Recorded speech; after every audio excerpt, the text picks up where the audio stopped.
What you are about to see is part of a presentation that was given to residents of the colony in June of 2023. This part of the presentation will give you information that perhaps you may not be aware of regarding the operations and management of the colony at Cal Oaks HOA.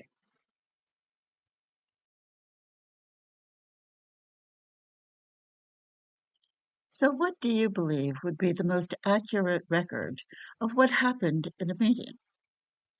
Do you think it might be an unedited audio video recording of that meeting? Or would it be handwritten notes edited into written minutes? This is what your board of directors and management company believes to be the most accurate reflection of what has happened in an HOA meeting.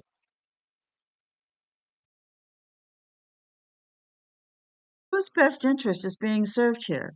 Since videos have now been deleted and scrubbed from YouTube, did you know that February, March, and April, the general session meetings of this year, have already been deleted and you can no longer see them? As a matter of fact, all other general session meetings prior to this year have been completely deleted. Here's a screenshot of the YouTube page showing which videos are left. As you can see, not many of the general session meetings are even available anymore.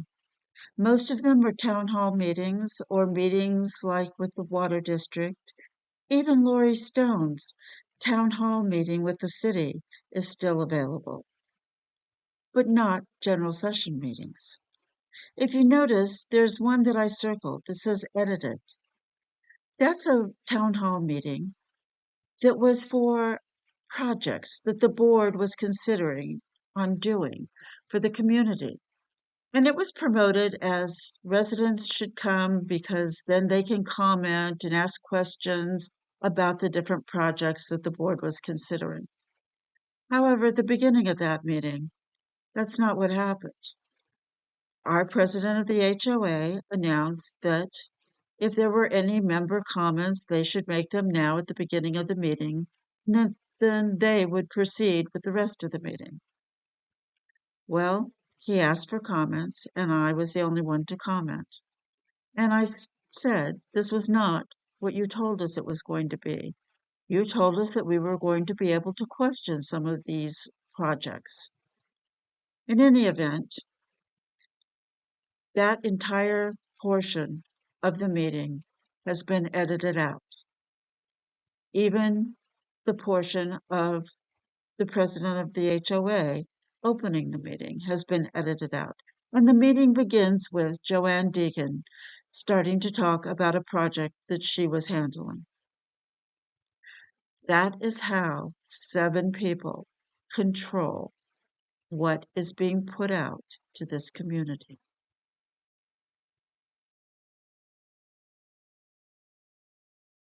So, whose best interests are being served here? Videos are being deleted, which I believe is the most accurate record of the meetings. Live stream chat has been disabled. Now, that is a feature that I would think the board would view as being a very valuable tool. Because if you're sitting at home watching a board meeting as it's being conducted live, you used to have the ability to make comments or even question something. And I think that that would be a very valuable tool for the board to use. So they would be able to see what residents are liking and what they're not liking or what they have a question about. But no, once that was starting to be used by residents, it was quickly disabled. Now, videos that you have seen have been edited. Minutes do not always match the events as a video recorded them, nor do the minutes on the website match the minutes in the newsletter. Critical things are left out or changed. So whose best interest is being served here?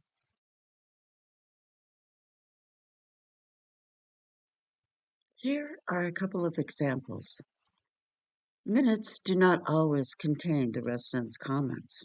Rarely do they. Videos show motions passed, but then later reversed or changed behind closed doors. When does that happen? In just the past 90 days, if you recall, the Communications Committee got new cameras approved, and the purchase was supposed to happen immediately. But somehow, that was reversed behind closed doors. I found this out when I was looking into having my meeting and asked when the new cameras were going to be delivered, and was told, oh, we're not doing that now. They decided to wait. Hmm. Then the rule allowing golf carts to park in driveways was approved. We even got a notice of here's the new rule. Now we find out that apparently it's been discussed and they are proposing rescinding the new rule and using the ballot for the annual election to have the community vote on this. When did all of that happen? Certainly, these are not topics for an executive session.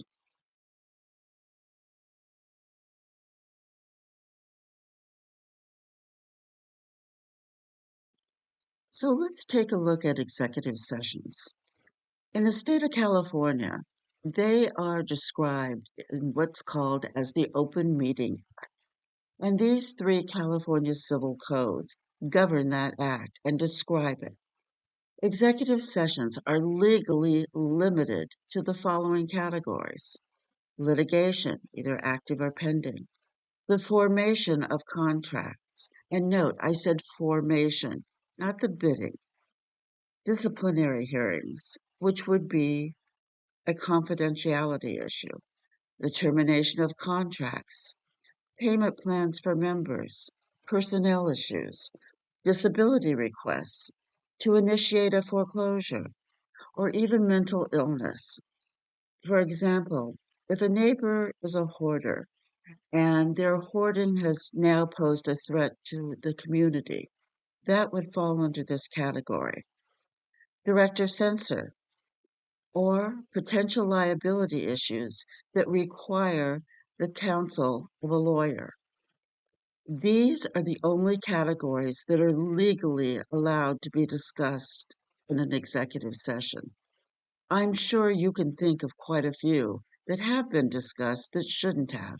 For example, where does turning off the water of our front yards fit in?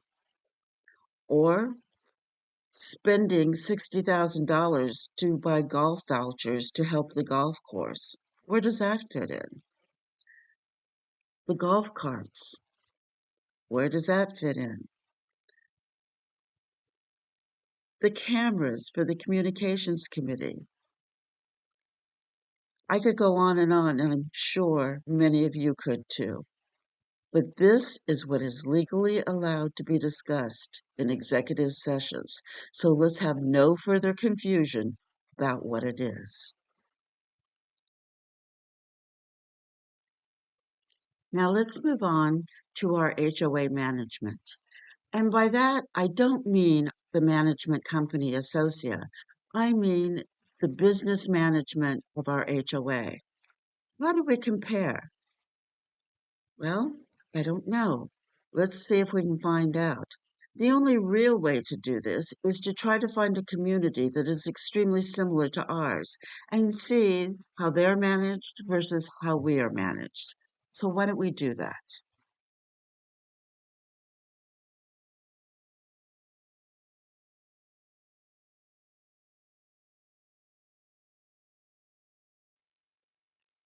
Let's take Oasis as a comparison. They're in Menifee, just right up the road.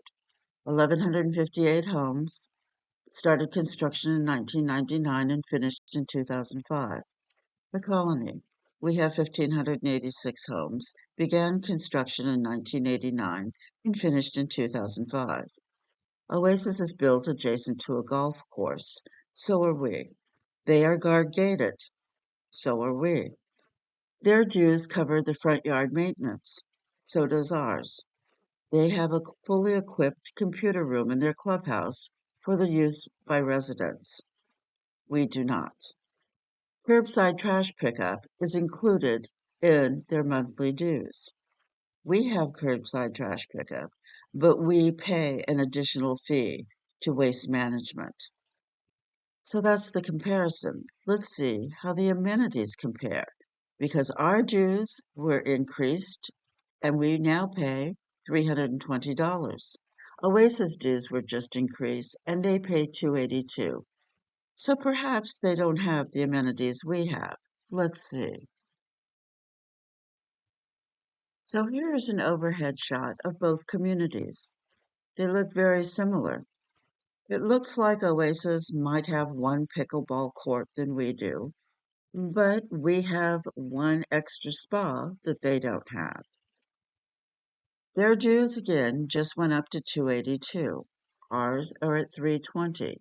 But to be fair, let's deduct $16 from that because that's what we pay for the golf course. Still, our dues are higher. So let's look at other amenities.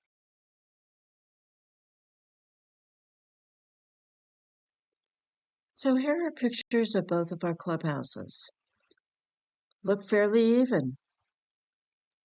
Not much difference there, right?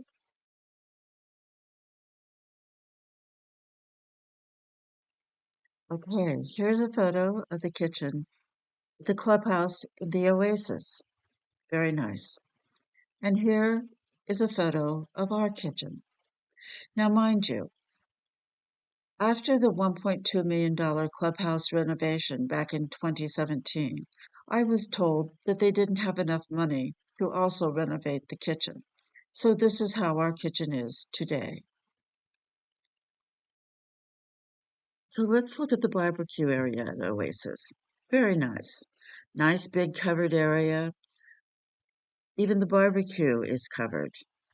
Big outdoor fireplace. Very lovely. But again, we're not looking at who has the nicest amenities. We're looking at how the dues money are being spent. And this is our barbecue area. You will note the support beam that's being held up by two rods that's holding up the patio cover. That has been like that ever since I moved in here over 3 years ago. Again, this is not about whose area is better. This is about how the money is being spent and who is getting the most value for every dues dollar being paid. The next few photos show a lack of maintenance and neglect. This is how our dues money are being spent.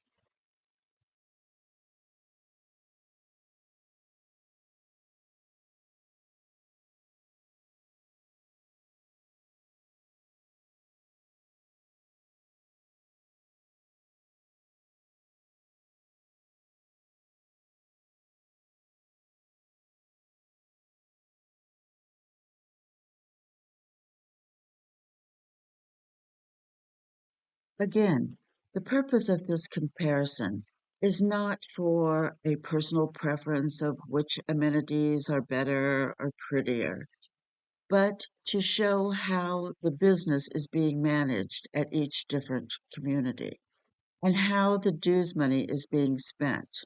Are we getting the maximum value for every dollar that we pay in dues? That's for you to judge.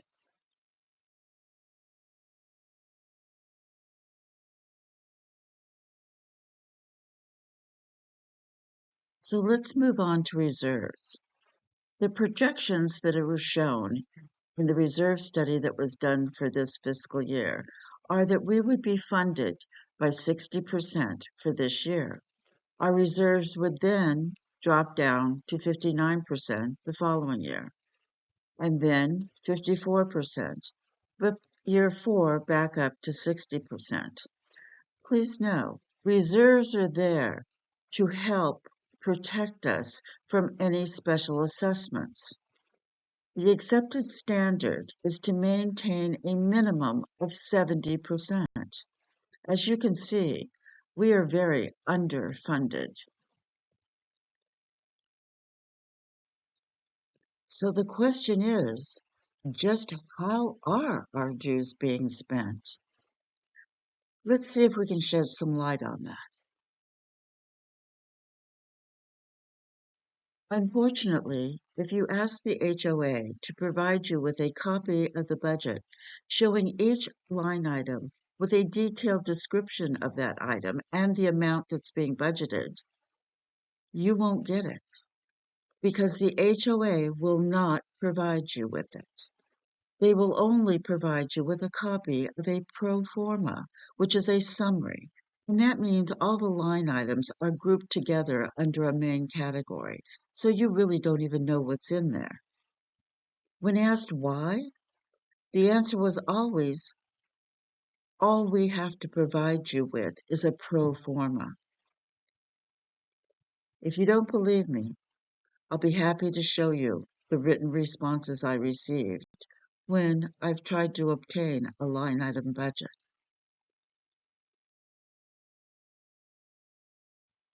This is the format that we used to see before I started asking questions. As you can see, there are a listing of the line items for dues and subscriptions. What popped out at me was the Netflix subscription. You might say, well, Kara shows movies in the clubhouse, so she would need one. And you're absolutely correct. She would need one. One. And that would be $110. So why are we budgeted for $350? And then I looked and saw all of this software that we're paying for. Now, mind you, this isn't software that is unique to running the colony. This is everyday software that a management company would use for any association. So why are we paying for it? Again, these are questions that I started asking once I saw a line item budget like this. And now, this is the format we see. Very different, isn't it? Gosh, do you think it was a coincidence that after I started asking questions, once I saw a line item budget, that the format changed to this? This is no reflection of the budget committee. They do a wonderful job and dedicate their time to doing a good job. But remember, they can only work with what they are given and follow the direction that they are given.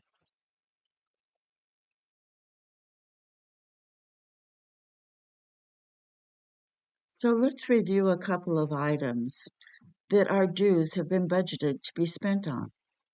Management fees. If you recall, when Associate's contract was up, they decided to renew it without going out for a competitive bid because Associa guaranteed that they would hold steady the price for 2 years, which it looks like they have done. Except we also pay all of the salaries and the benefits, which means we pay all the vacation time, all the sick leave, all the paid time off, all the holidays. You get the picture. Well, this year, that went up by almost $82,000. Hmm. So it didn't really stay flat for 2 years now, did it? The total that we are paying Associa for management and services is $1,277,723 for this year. But that is definitely not the whole story.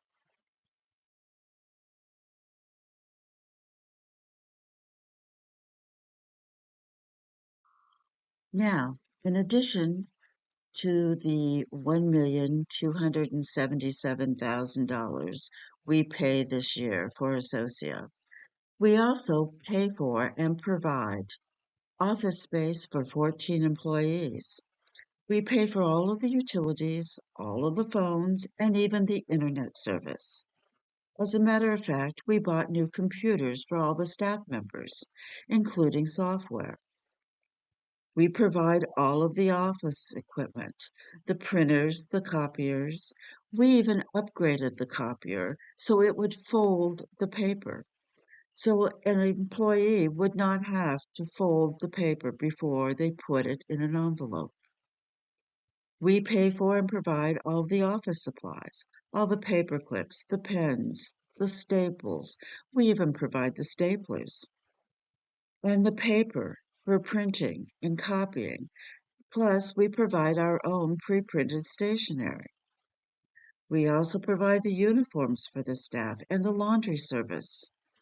We even pay for cell phones. Don't ask me whose, because I don't have a clue, but we do pay for cell phones. Now, when I talked to some people about this, they said, but Pam, we need on-site staff. And I totally agree with that. A community this size absolutely needs to have staff that is on site, but not 14 employees. Then I hear, well, Associa doesn't have any local offices, so we have to provide the office space for their employees. Really? Is that so? Hmm.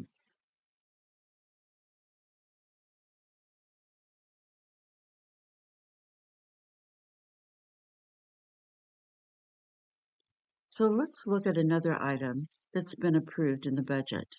The clubhouse. Clubhouse supplies, $8,000.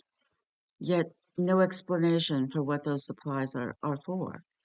But that does sound reasonable, doesn't it? Except we're also budgeting and paying $10,000 for coffee supplies. Now, mind you, if I was to serve coffee at the town hall that I had, I would have had to bring my own coffee. So this $10,000, I'm not quite sure what it all covers. And then there's janitorial supplies, $35,000. Golly, that sounds like an awful lot of toilet paper and paper towels and cleaning supplies to me, especially when we have $8,000 for clubhouse supplies. I don't understand this because it's not broken down. We really don't know. But then you might think of, well, we've got a lovely indoor plants that need to be taken care of. Okay.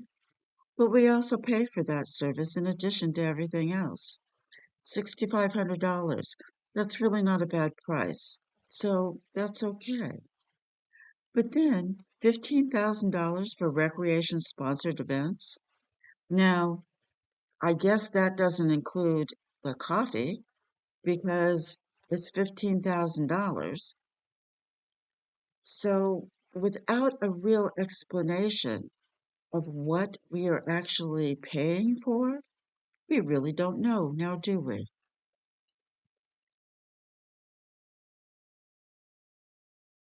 Now, here's an item I really just don't get at all. Pool management, contracting chemicals, $15,500. Now, sounds very reasonable to take care of the size of pool that we have. But then, pool supplies, another 5,000. Pool chemicals, another 16,000. Wait, I just thought we paid for those under the contracting chemicals. Guess not. And then pool monitoring. Could somebody please explain to me what that is? I don't have a clue. And then pool equipment, the maintenance and repair, $12,000. Now, this is a problem for me because the repair of any pool equipment should come under reserves, not be budgeted under operations. So I just don't understand any of this at all. Do you? Now remember, we're talking about business management, how our finances are being managed in this association. So to try to get more information, let's see if we could get a copy of the general ledger to see just who, how, and why our money is being spent. Well, that's not going to work because what you will receive is a redacted copy. And the redactions are not solely for a homeowner's confidentiality or for any legal reason.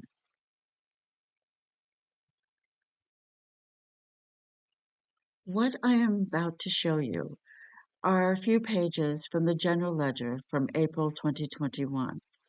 This is before I started asking questions. This is the first page of the General Ledger report for April of that year. I am only showing you this page for reference. This is page 14 of the report. I know it's rather difficult to read because the print is so small, but please try to enlarge it. One of the things that really popped out at me is, gee, black and white copies, $119.25. But wait, we provide the copier, we provide the printer, we provide the paper, we provide the ink and the copy cartridge. We even pay the salary of the person who is either printing or making the copies.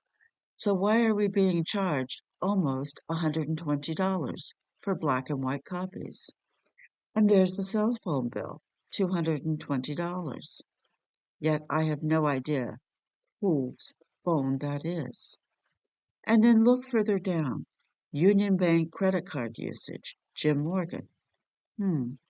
200 and some odd dollars, $17, $280, $160, and so forth.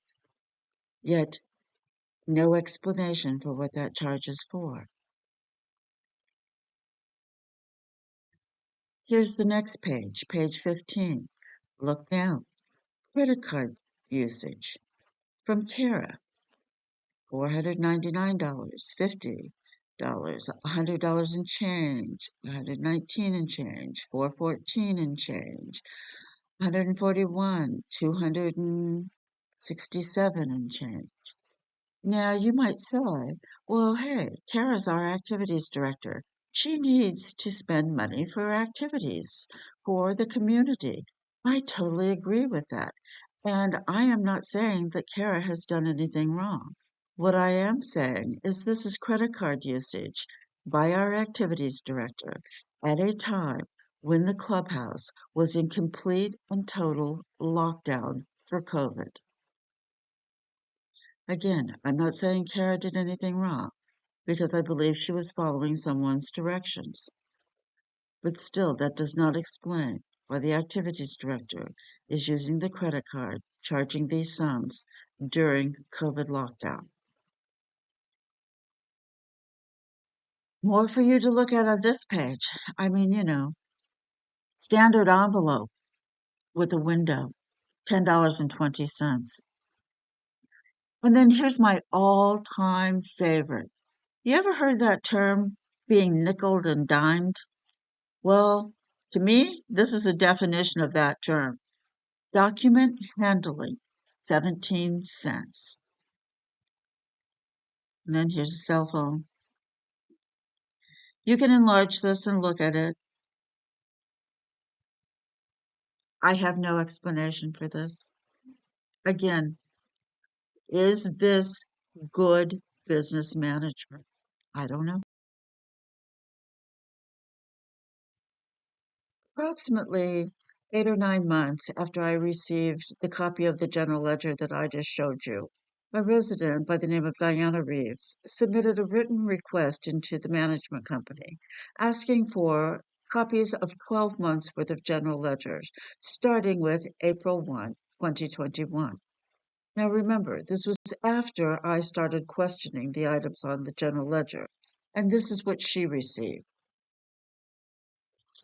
So here is the first page, page 1, that I showed you on my report for reference. Here it is here for reference. Except now, notice up in the right-hand corner that I have circled in red, there's a little sticker with Jim Morgan's signature on it.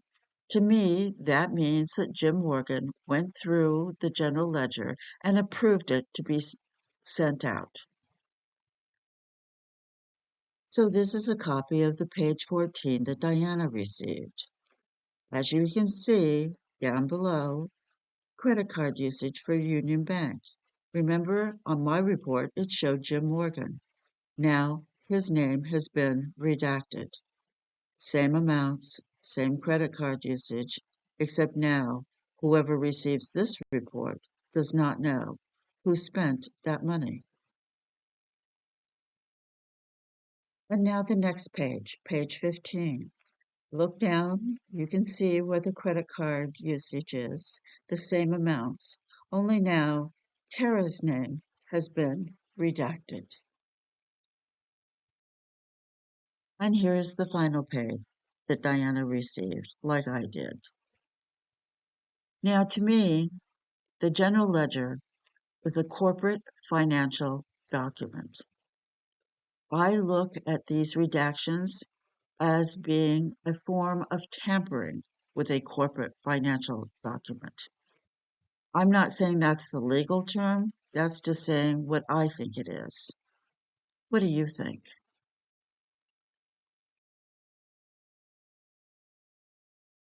So let's move on to the treasurer's reports. Ever since I've been here, the treasurer's reports have been at least 3 months old when they are published in the newsletter, instead of being current. Why is this? I find no legitimate explanation for that. And why are the treasurer's reports now a bit misleading versus comprehensive? For example, reports only show what has been gifted to the golf course, not what was actually spent on the golf course. Will recall that in May, the golf course did not make a request. Well, this month they are. They have had a lot of complaints and concerns that were brought forward to the receiver regarding the weeds that had been growing and going crazy on the fingers and slopes. So they went ahead and cleared them, but it was costly. It was $24,500. If you look at the note at the bottom of the screen, you'll see that there were two extraordinary items that occurred. One was the slopes and fingers clearing, and also the insurance premium of almost $15,000. So the two alone was almost $40,000. Without that, their request this month probably would have been in the neighborhood of around $11,000. So this is kind of a one-off.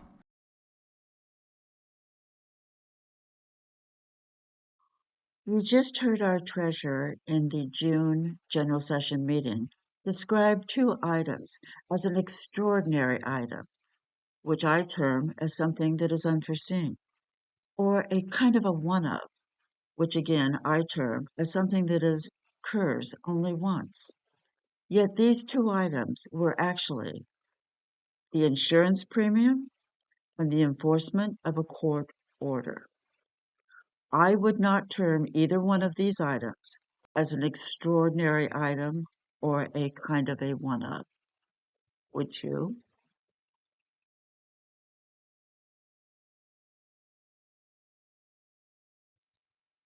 So let's look to see how fiscally responsible we're being. You've all seen contracts awarded with no competitive bids. We just purchased new computers for our entire staff and board of directors. I believe that it was over $50,000 that was spent. For some reason, the figure of $56,000 comes to mind, but I haven't received an invoice or seen a receipt. And then there's the homeowner equity account that's being used for non-emergencies. A homeowner equity account is basically a safety net for the association. In case a catastrophic event happens, the association has enough money put aside that it can pay its bills for a couple of months until it can start to recover and get back on its feet again. This is not an account that is supposed to be like a piggy bank that somebody can dip in for a discretionary expenditure. It is an account that should have anywhere from 2 to 3 months of operating expenses put aside so that we can still function as an HOA and pay our bills.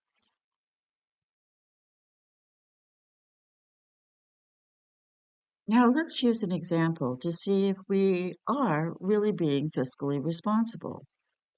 The new gym equipment.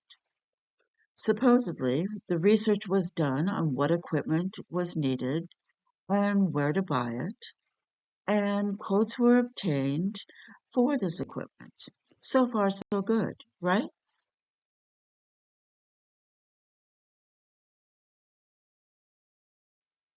Then this information was brought to our board.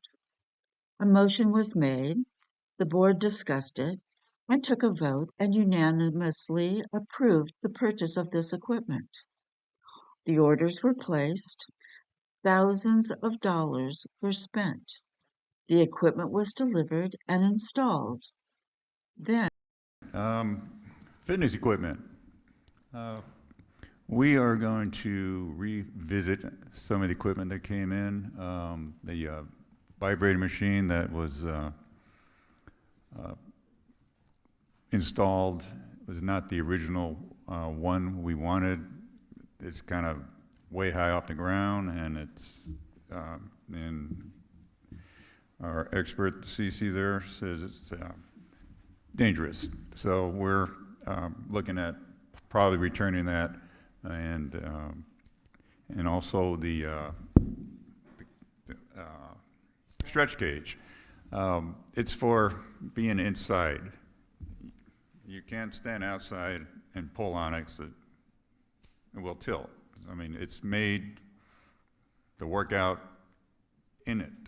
And so if you're going to use that, either YouTube it or look at the little pictures that they have in there. They're all inside, or talk to CC and she'll be happy to show you how to use it. And I don't know if we need a motion to do anything else there, Jim, or? No, I think the message we want to send is that the board is going to revisit the recent changes that were made in the fitness room, and likely it will include talking to those individuals that frequently use that amenity as well. So whatever changes happen as a result, it will be a direct reflection of having had input from multiple users of that space. So that's the intent, at least. Okay. The vibrating machine, can we trade that in and exchange it for something else? Or? Yeah, I mean, that was purchased used in the first place, so we got to look into that. And that actual piece of equipment is really new to me as well. I'm fairly familiar with gym equipment, and that's something new. I guess it's been around a bit. It helps with your balance and lifting at the same time to trigger the smaller muscles. But aside from that, I think it's a little intimidating to those people that have tried to use it so far. And it's the way it's been described is it's a very abrupt introduction to its function. As soon as you turn it on, you're even at the lowest setting, you're pretty jolted in the way it functions. So it may not be the best fit for our gym, especially with our limited space. We can probably find something that's more compatible with what our group of residents want to see in there. So we're going to look hard at finding a replacement piece of equipment that'll hopefully be in line with what that was trying to achieve, but more user-friendly. Yeah, and I concur with that. That's a good idea. Hopefully we're not throwing money down a rat hole.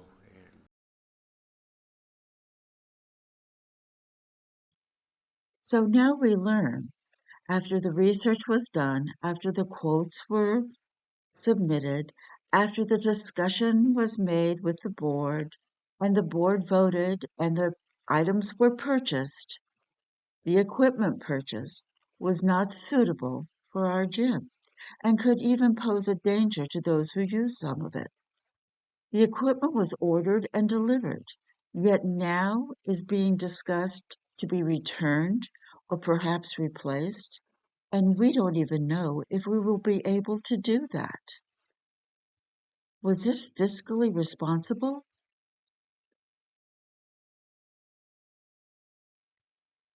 In my opinion, and this is just my opinion, I view this bottom line as reckless spending. What do you think it is?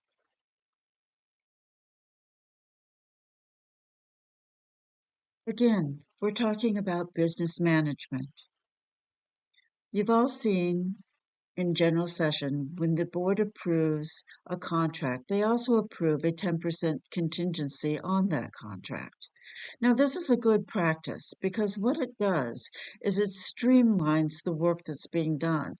In the event that there is something unforeseen that happens and there's a cost overrun, the entire board does not have to reconvene to approve the increase in the price. But it has never been reported, as long as I've been here, if there ever were any overages, and if so, what were they, and how much did they cost? The result of this is you and I, the entire community, we never actually know the real final cost of anything.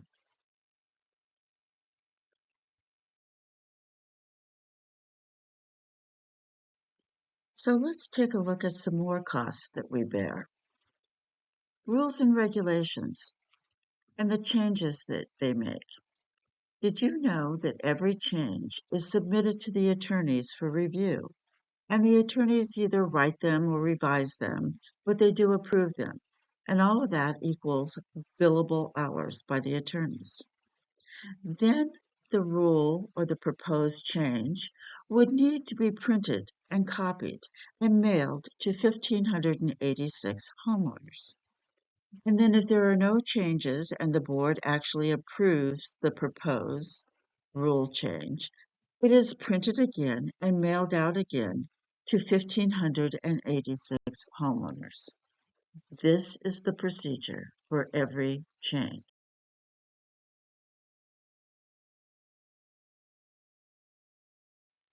So over the past 12 months, I've identified approximately 66 individual rule changes. Now, that might not be an accurate number, but it's pretty close. So for each change, it has to be sent out for a 30-day review to the homeowners. Now, not all 66 individual changes are sent out in individual envelopes because some of them are lumped together. But in any event, to notify the HOA of a 30-day review, the postage is approximately $940 for a 1-ounce envelope, up to almost $1,900 for a 2-ounce envelope. Now, after the 30-day review, if the board approves the change, that has to be sent out again, and that postage would be incurred once again, making the total postage alone, if an approved change, of being close to $1,900 to almost $3,800.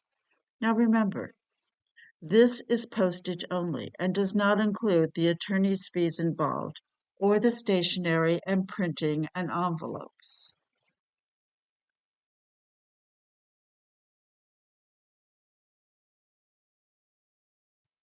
So based on what I've just shown you, do you believe that we are managing this in a cost-effective way or even an efficient way? I don't. I do not believe that this is being fiscally responsible. As a matter of fact, in most HOAs, the rules and regulation changes are limited to a biannual basis, so every 6 months. And even there's a lot of HOAs that will not even allow that. They allow it to be reviewed once a year. What we are doing is out of control, in my opinion. So here's a quote that I've used for many years that I think just might apply to here in the colony. Just because you can do something doesn't always mean it's the right thing to do.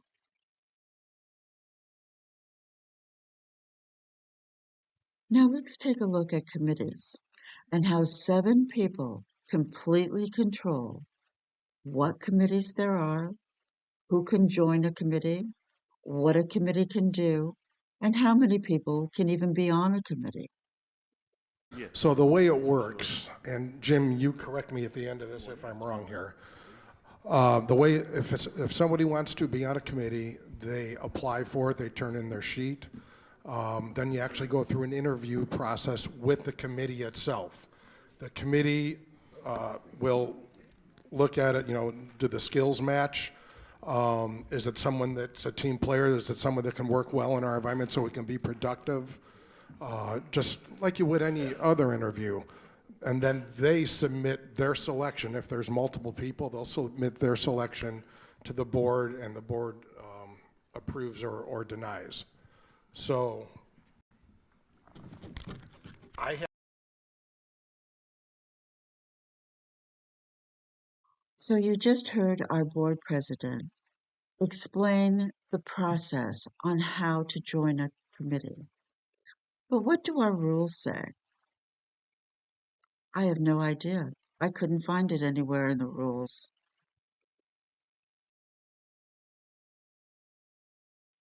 So I looked to the CC&Rs, and this is what the CC&Rs say. Of course, the board has the right to appoint any committee that they choose. But nothing in this article states that there is a process for a resident to join a committee. It's just not there.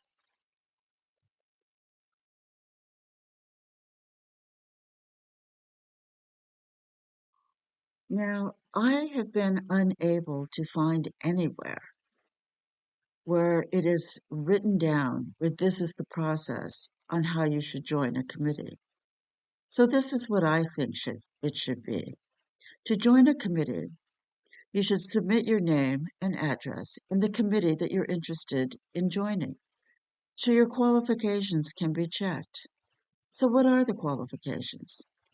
Well, what I've seen in other HOAs is the person a resident homeowner? Are their dues and assessments current? And they have no open violations. That's it. That's the end of the qualifications. If you meet those, you're on any committee you choose to join. But that's not how it is here.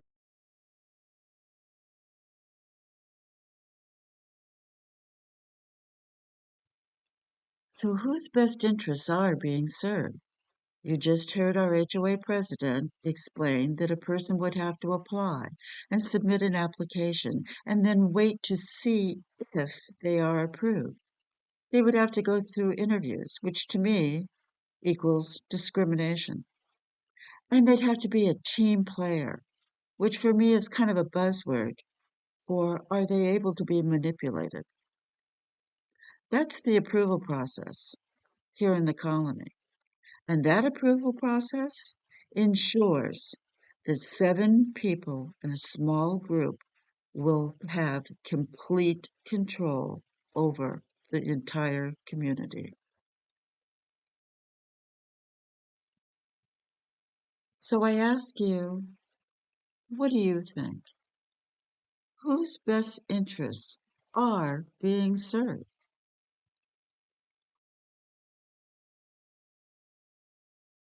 Did you know that 7 people can levy a special assessment of over $309,000 without your vote or even discussing it with you? They can spend over $309,000 on any new capital project without your vote. Every year, the Board of Directors can spend 5% of the annual budget on any new capital project without a vote from the HOA. They can also levy an assessment of 5% of the annual budget without a vote from the community. This can happen every year, and each year that 5% will become a larger number because the operating budget usually increases every year. Did you know that the board has the authority to raise our monthly dues by 20% every single year without a vote from us? Next year, our dues could be $384 a month, and the year after that, $460 a month. I'm not saying that the board is going to do this, but what I am saying is the board has the authority to do this. So here is what I believe is a real dose of reality. 7 people can control our entire community of 1,586 homes without any real accountability or consequences or even any open scrutiny of their actions. So here's the real hard question that everybody needs to answer for themselves. Who and what can you trust? Given the authority that 7 people have who sit on the board of directors, and this authority is given to them by our governing documents, again, who and what can you trust?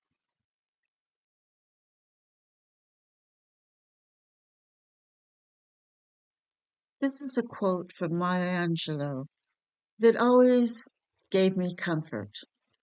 When you know better, you do better. For example, if there is something that you have seen in this presentation that you can prove is not accurate or has been misstated, I would want you to come to me and tell me about it and show me where I went wrong. Because I don't feel that diminishes me or what I've said and done. That only makes me better. Because when I know better, I can do better. So now you know too.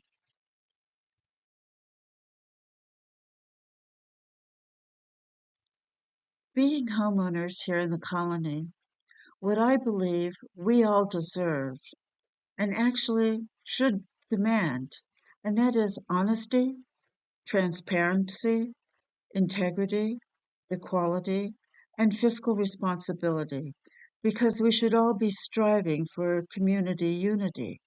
These things will help us get us there.